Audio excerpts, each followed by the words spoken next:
We go on to other issues now. Now, a week after the brutal killing of 21 Egyptian Coptic Christians in Libya at the hands of the Islamic State militants, some of them living in the country are trying to continue with life as normal. That's after a video was posted online on a website that supports ISIS on February the 15th, showing the captives being marched to a beach and forced to kneel before being beheaded. The victims were among thousands of unemployed Egyptians desperately seeking work in Libya despite the risks. Egypt's foreign ministry said it was banning travel to Libya and has set up a crisis center to bring home Egyptians, but many remain. Now, some Egyptians have to stay in Libya because they have more work opportunities than they would back home. Now, since the fall of the strongman Muammar Gaddafi, in 2011, a number of Islamist movements have taken hold in Libya, and recently some have declared ties to Islamic State and claimed high-profile attacks in what appears to be an intensifying campaign. With Libya caught in a chaotic power struggle between two rival factions operating their own governments, Western officials worry that Islamist militants are taking advantage of a turmoil to strengthen their presence. Now, we're still talking about security. Better safe than sorry. That's what the United States has opted to live by as regards the threats by another group of extremists. That's the Al-Shabaab group. The U.S. Homeland Security Secretary has urged people to be more observant during a terror threat to Western shopping centers, including one of America's largest malls. In the video, the group urged followers to carry out attacks on shopping centers in the United States, Canada, and the United Kingdom. You will recall that Al-Shabaab is not a group which talks without acting. They were responsible for the 2013 attack on Westgate Shopping Mall in Nairobi, which killed 67 people. We call upon our Muslim brothers, particularly those in the West, for the call of Allah and target the disbelievers wherever they are.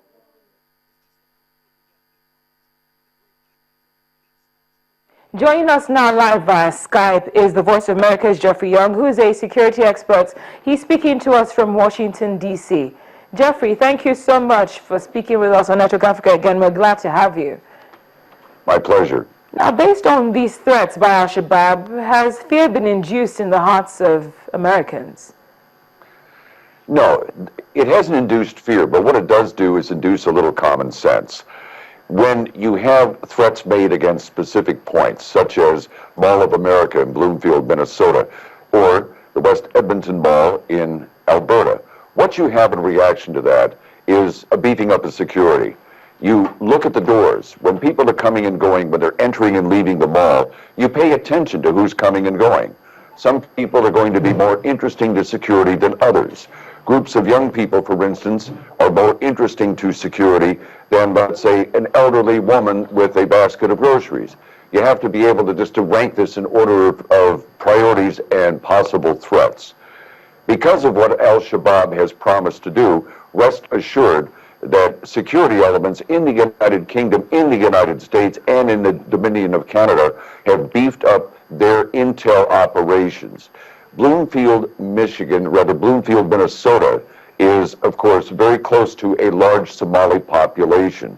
So, common sense says that what law enforcement does is try to get its intel as deeply as possible into that group to see if it can identify any possible actors who could launch such an attack.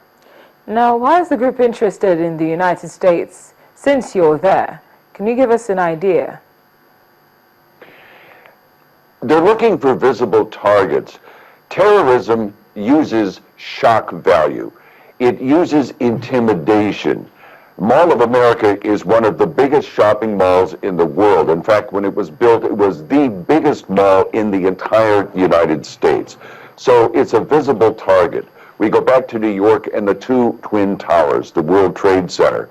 They're looking for visible symbols because a symbol gets lots of coverage and gets lots of attention. And people know what these symbols are. So when they hear that these symbols are destroyed, that allegedly is something that will strike fear in their hearts. Now, finally, you were talking about intel, upping the intel based on the threats made. Could you give us more measures that are now in place in order to ensure that these threats will not be carried out? Well, the simplest thing that you can do in any sort of a circumstance like this is to put in metal detectors right at the door at the mall. Now, of course, shoppers are not going to like this. They're going to say, why can't I just go to the mall unimpeded? The reason is, if you look at what happened in Africa a couple of years ago at that butchery at the mall, if there had been detectors at the door, obviously people would not be walking through the door with weapons and the ability to carry out such an attack. So, a little common sense, it may not be metal detectors. You can go one step back and just have high observation, people with eyes on duty, paying attention. What are people doing? What do their looks look like? This is how threat detection works. We have this at airports all over the world. We have it in other places too. There was a whole science to threat detection. It is a matter of observing people, perceiving people, and getting a handle on what their possible behavior might be. It's not perfect, but it is a very strong tool that is used in intel and security. Jeffrey, thank you so much for speaking with us on Network Africa. I really appreciate your time, and we hope that these threats will remain threats and not actualizations. Thank you very much. Again, pleasure.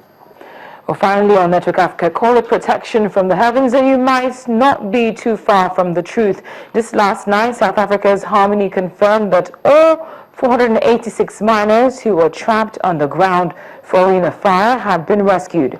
The blaze occurred at about 2.3 kilometers underground during maintenance on an air cooler at the Kusalale Tumani. That's a deep level operation west of Johannesburg, and that is Harmony's single largest gold producer. The fire started around 800 GMT, and initially some 200 miners were unaccounted for, but all operations other than essential services at the mine had been suspended. South Africa's gold mines are the deepest in the world and were ranked as some of the most dangerous during the apartheid era. The industry recorded over 100 deaths per annum before 2013, and the mining minister said in November that 2014 recorded the lowest number of fatalities in the mining industry's history, with 84 deaths. However, deaths in the gold mining industry rose in 2014 to 44 from 37 in the previous year. But this year, things seem very smooth. Well, that's it on Network Africa. Many thanks for watching. I'm Cynthia Arre.